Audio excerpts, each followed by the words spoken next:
How's it going, everybody? My name is Matt Dinerman, the track announcer here at Oaklawn Park. This is Out of the Starting Gate with Matt Dinerman, sponsored by Oaklawn Park, of course. We are here to give you the rundown on quite a few things. This is how this is going to work. We're going to start out talking about, on this week on Out of the Starting Gate, Thorpedo Anna, brilliant, once again in the Azeri Stakes this past Saturday. Last year's Horse of the Year, getting the job done in her 2025 debut. We'll go over that. We've got a few up-and-comers for you. Very excited to share some really nice-looking 3-year-olds that could take the next step forward to stakes company later down the line. This week's feature race, the Whitmore, the Grade 3 $250,000 Whitmore Stakes, named after the Breeders' Cup Sprint winner many years ago at Keeneland. Whitmore, trained by Ron Moquette.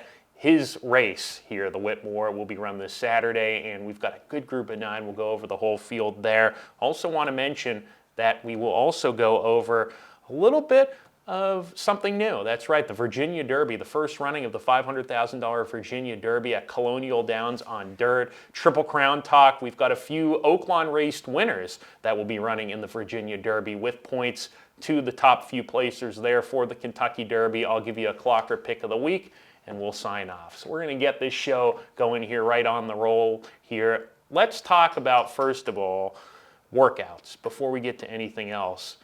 When you watch workouts in the morning, you see 2 horses work together, sometimes 3, and other times you see solo spins, and I'll be taking you through a solo spin this week. No guests this week. I'll just be going through everything here in the studio, the Oaklawn Today studio, but we're going to get right rolling here with the first of our topics, talking about the Grade 2 Azeri, our recap of last week's feature race. And of course, the feature story was none other than Thorpedo Anna, the Horse of the Year last year in 2024. Of course, she won the Breeders' Cup Distaff late in the year at Del Mar in November. She won the Fantasy Stakes last year before a triumphant victory in the Kentucky Oaks, was second in the Travers against Males to Fierceness. And that day, I thought she could have won with a little bit of a better trip. So Thorpedo Anna, she is super, super consistent, and she showed her consistency in class as you take a look at this replay in her 2025 debut. The Azeri over a wet, fast track, went to the lead with Brian Hernandez Jr. here, earned a 95 buyer for the victory. And it's really hard to tell whether she needed the race conditioning-wise, just because she does things so easily. You see her, the ears are pricked here. She's just coasting down the lane.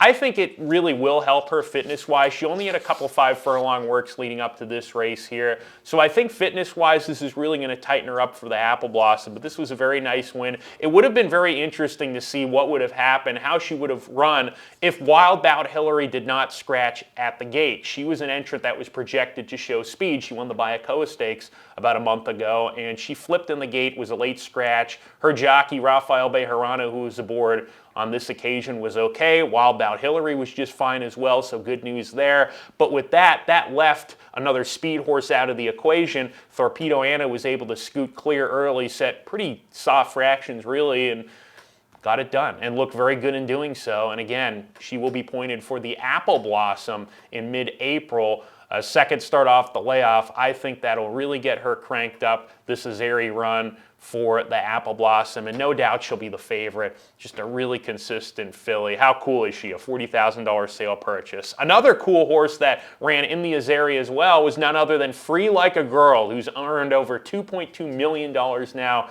in her career. A Louisiana bred by El Deal, who actually made it a race at the quarter pole. Looked like she had a shot for a brief moment, but could never get by Thorpedo Anna. But running second to her, Thorpedo Anna certainly is not disgraceful at all, and we are very likely to see Free Like a Girl in the Apple Blossom. She ran third in the Apple Blossom last year, and this could be her very last race before she moves to her next career as a broodmare. So 2 really cool runners there. Thorpedo Anna, of course, a fan favorite amongst not only North American race viewers, but also all around the world. And Free Like a Girl, overshadowed by Thorpedo Anna's win, but certainly a very, very cool mare in her own right that always shows up and gets the job done with regards to continuing to produce money for her connections. So a good edition of the Azeri Stakes last Saturday at Oaklawn Park. And we also saw a couple of very nice horses last Saturday on the same program as well. We want to get to you. It's now time for our up-and-comers segment. We've got 3 of them this week,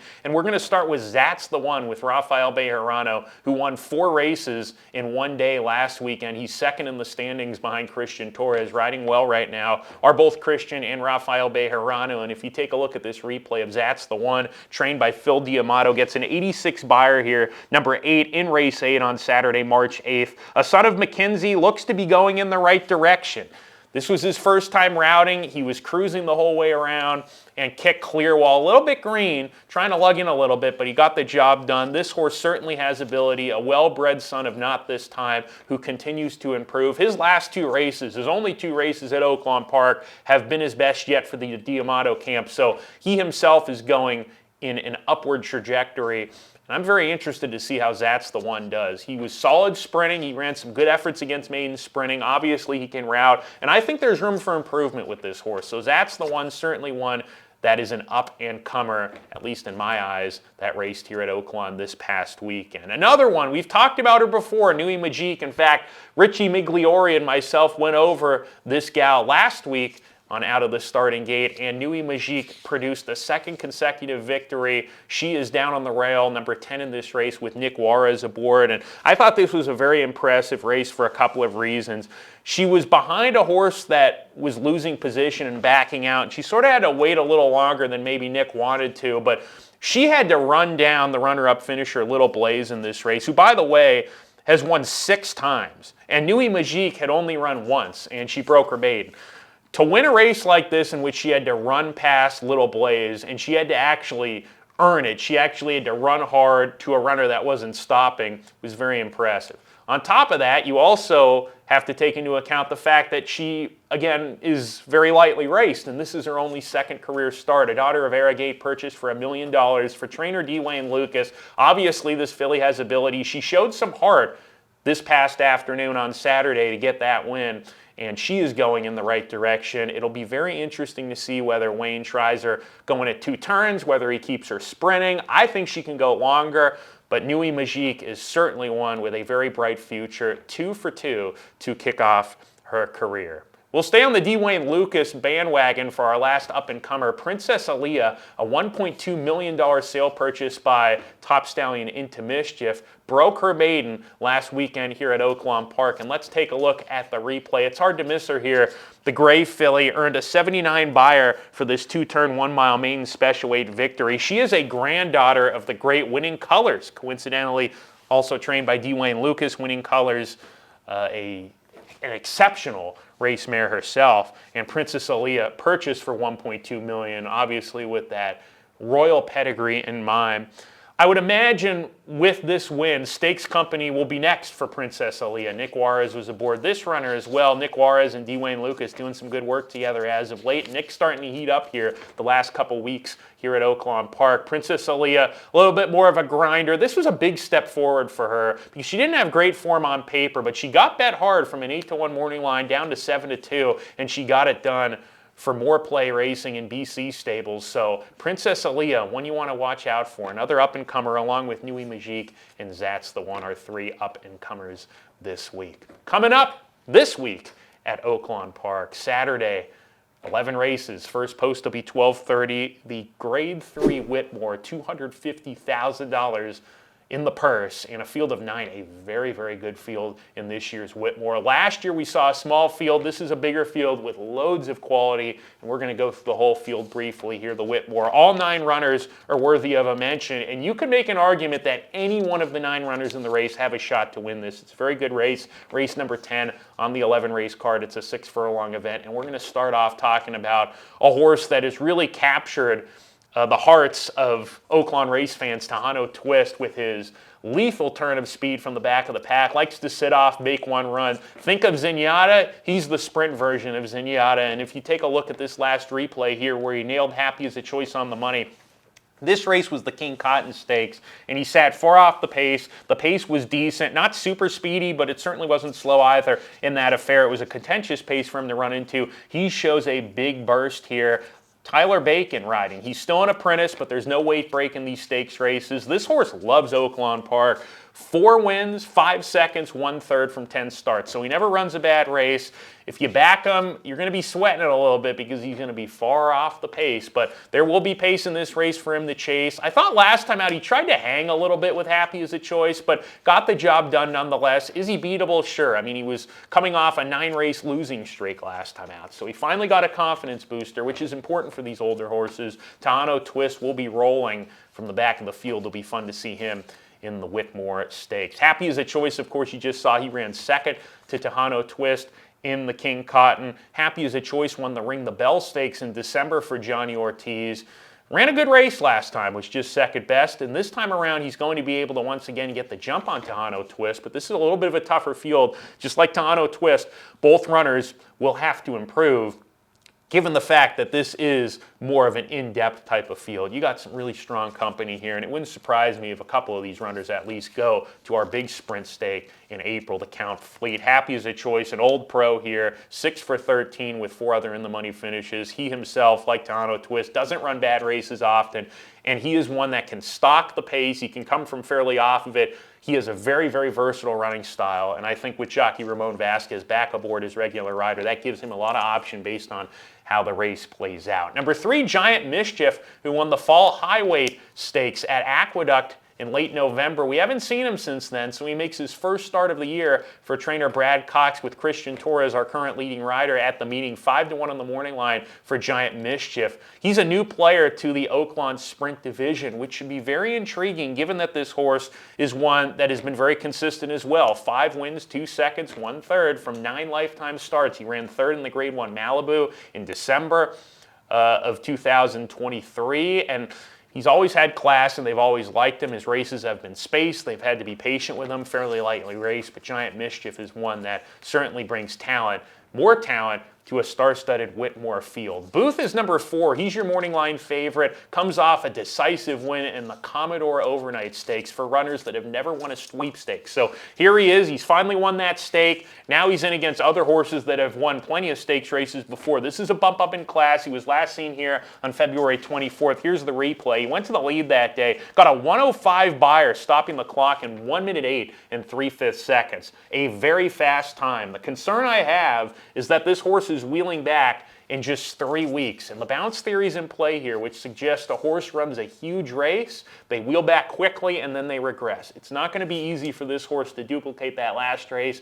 Maybe he doesn't need to win the race, but he needs to run something fairly close to it based on the others' best races. So Booth is one, in my opinion. I'm going to try to beat this horse on the win end simply because I'm concerned that this horse might bounce. Last time out, he was close to the pace, was very aggressively ridden by Eric Asmussen. He's always had talent, this horse, but he likes to be close to the pace, and there's a good amount of pace in here to challenge him early. So Booth, I think, is up against it, but at the same time, if he can run something close back to the Commodore Overnight, he's going to run a big race once again, a son of Mitoli, who is a fantastic sprinter for Steve Asmussen. Also coming from the Asmussen barn for the Whitmore is the defending champion, Jackson Traveler. He's won 4 races in a row, looks for his 5th consecutive win, an old pro, 7-year-old. He's run 35 times, 13 wins, 8 seconds, 5/3. His last 3 wins have all resulted in trips to the winner's circle against minor stakes company at Zia Park, Remington, and Sunland. And this horse is facing tougher here. He beat Tahano Twist last year by a nose in this race, and he looks to defend his title, and he's a generous morning line price at 10-1. Keith Asmussen, the older brother of Eric, son of Steve, of course, he will be riding Jackson Traveler for the first time for West Point Thoroughbreds. Glengarry, number 6. It's going to be hard to miss him out there. The gray horse comes off a 2nd place finish behind Durante, who's also entered in this race, and a 2nd level allowance. Both runners taking a step up in class. Glengarry, one that likes to be close to the pace. He could challenge Booth on the front end in this race. 20-1 on the morning line. Miles ahead from the fairgrounds. He's coming up for trainer Paul McGee and owner JMS Stable. Comes off a Thanksgiving Classic victory sprinting in November. Similar to Giant Mischief. First start of the year for him. We haven't Haven't seen him since late November, but this horse has done good work in the past. An old pro himself. He's 0 for 3 at Oaklawn Park, though. He's run better races at the fairgrounds, so that's something to note. He draws post 7. Close of the game, Sugar. This horse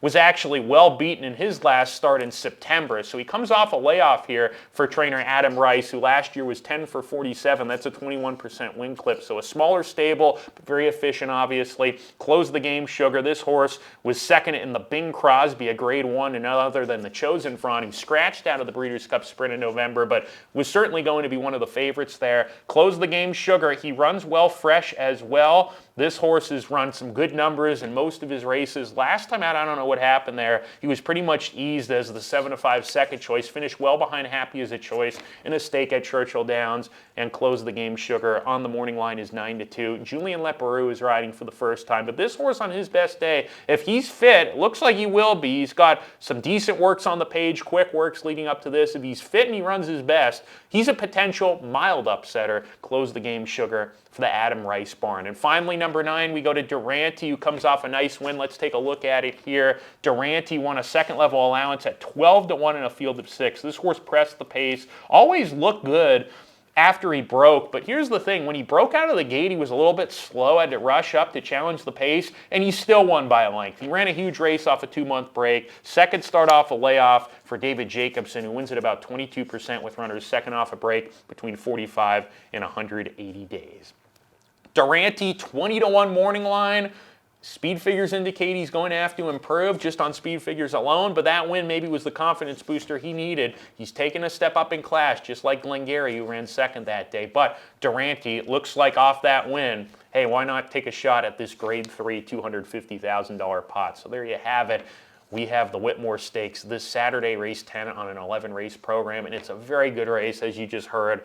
Every horse in the race has quality, stakes credentials. It's a solid running of the Whitmore, named after the very, very talented multiple count Fleet Stakes winner, Whitmore, who, of course, won the Breeders' Cup Sprint many years ago at Keeneland for Ron Moquette and Irad Ortiz, who was aboard that afternoon at Keeneland. We're going to head over to Virginia, going to go a little bit north, a little bit more east here to talk about a new race on the Kentucky Derby points trail. That's right, the $500,000 Virginia Derby at 1 1/8 on the dirt. Colonial Downs usually runs during the summer, and the vast majority of their races are on their spectacularly big turf course. But they've got a 3-day meet this week, Thursday, Friday, and Saturday. Travis Stone, veteran race caller, calls the Kentucky Derby. He'll be calling the action. Churchill Downs, of course, owns Colonial Downs, and they have put together 3 very nice race cards, and their feature on Saturday is the Virginia Derby, $500,000. 10 runners are entered. John Hancock, he's a stakes winner for the Brad Cox barn. He will be scratching in favor of the Louisiana Derby at the fairgrounds in about a week. But we've left with a field of 9, and why I wanted to mention this race, not only is it a very big race in North America, and whoever wins this race is very likely to go to the Kentucky Derby, we've got some Oaklawn-based horses that are running in the Virginia Derby at Colonial Downs in Virginia. So without further ado, let's mention them. We start with number 3, American Promise, for the coach Dwayne Lucas. He's really got 3 horses still on the Derby trail: Innovator, American Promise, and Caldera. And American Promise shipping with Nick Juarez, who will ride this one on Saturday. He's number 3 in the Virginia Derby. And if you take a look at this replay here, this is when he broke his maiden over Publisher, who was last seen running 4th in the Rebel. American Promise ran very well this day over a wet surface. Now, he hasn't run great in his last 2 races. Ran 5th in the Risen Star at the fairgrounds. And he also didn't hit the board in the Southwest, the race Speed King won. So in his last 2 races against Stakes Company, he hasn't performed greatly. But Dwayne Lucas is hoping that this horse can turn it around a little bit. A high-priced son of Justify, American Promise, drawing post position number 3. Another one that won an Oaklawn race here earlier this meet was Authentic Gallop. He's number 8 in the Virginia Derby for trainer Tom Amos. This horse actually broke his maiden here earlier in the meet. Most recently, we saw him win an allowance race. And if you take a look at this stretch run right here, this horse was very game between horses to win this allowance, and he defeated First Division, who came back to lose by a narrow margin at this level in his next start. We could possibly see First Division, according to Kenny McPeak's stable, in the Arkansas Derby. He is a possible, not a probable, but a possible for that race. Authentic Gallop out finishing him in game fashion. He's one that's not very flashy, but he continues to improve little by little by little. And obviously Tom Amoss is taking a shot to see if maybe this horse is a legit Derby contender, or maybe they need to find a little bit of easier stakes company for him. But Authentic Gallop is one that I'm very interested to see if he can take the next step forward against this tougher field in this stakes race here. Finally, at Oaklawn Park, we saw Rapture break his maiden. A well-regarded Brad Cox horse was second on debut at Gulfstream Park, raced here on Southwest Day with Flavian Pratt aboard. And we saw Rapture just demolish his company in this main race coming up on the screen here. Flavian was riding this horse pretty hard at the quarter pole. It took this horse a while to get going, but once he found his best stride down the lane, he powered clear to a pretty convincing win, and his gallop out had a sensational gallop out. So this horse won't have any problem with added distance. He earned an 82 buyer for this maiden special weight win. By the way, Authentic Gallop for that allowance win, he got an 84 buyer that afternoon. So very comparable speed figures there. Rapture, I think he's one that can continue to improve, just like Authentic Gallop. I think that American Promise is one that needs to improve to have any shot to win the Virginia Derby. But Authentic Gallop and Rapture, both ones themselves who appear to be going in the right direction and could be very intriguing. It'd be interesting to see what price they will be. That's the Virginia Derby, race 9 on a 10-race card at Colonial Downs this Saturday. So we've got the Whitmore here at Oaklawn this Saturday, also the Virginia Derby with Kentucky Derby points given out to the top few finishers there. Before we say goodbye,